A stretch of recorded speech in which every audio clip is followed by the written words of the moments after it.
Hi, I'm Sean, and welcome to Creating Compelling Web Video. In this series, we're taking a look at how to create web video that stands out from the pack so you can get noticed.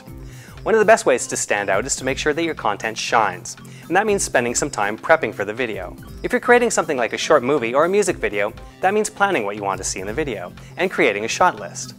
That way you know all of the things that you want to see in the video will be there. If you just go out into the field and start winging it, you might get some good footage, but you might be missing out on some things that you really need. Creating a video where you talk directly to the camera or do a presentation is similar in some ways, but it presents a few other challenges. Knowing what you want to talk about is key when you're doing a video of any kind. You can't just turn the camera on and start to ramble about whatever comes into your head. Sure, that might seem authentic, but unless you're an exceptional presenter, this will just seem sloppy, and your audience will quickly lose interest or struggle to understand the point of your video. Writing out a full script will make sure that you say exactly what you want to say with every word exactly in place, but this presents new challenges, like how you're going to read the script when you're on camera.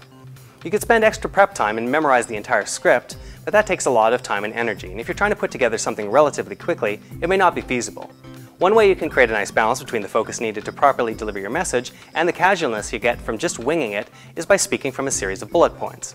This way, you don't need to spend a bunch of time learning a script, but you can maintain the conversational quality you get just by turning on the camera and talking. Of course, you'll need to be sure you know the content ahead of time, but then you can use the bullet points as springboards.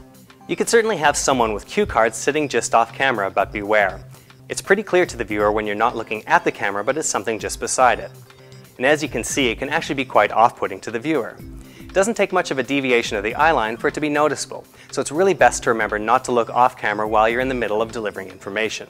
It's always better to practice your content ahead of time as much as possible and only refer to your cue cards when absolutely necessary. When you're getting prepared and familiar with the content, it's worth taking some time to make sure the content is as accurate as possible. It doesn't matter how well you present the content if it's just plain wrong. If you're planning to do a demo, do a test run to be sure it works the way you were hoping it would work.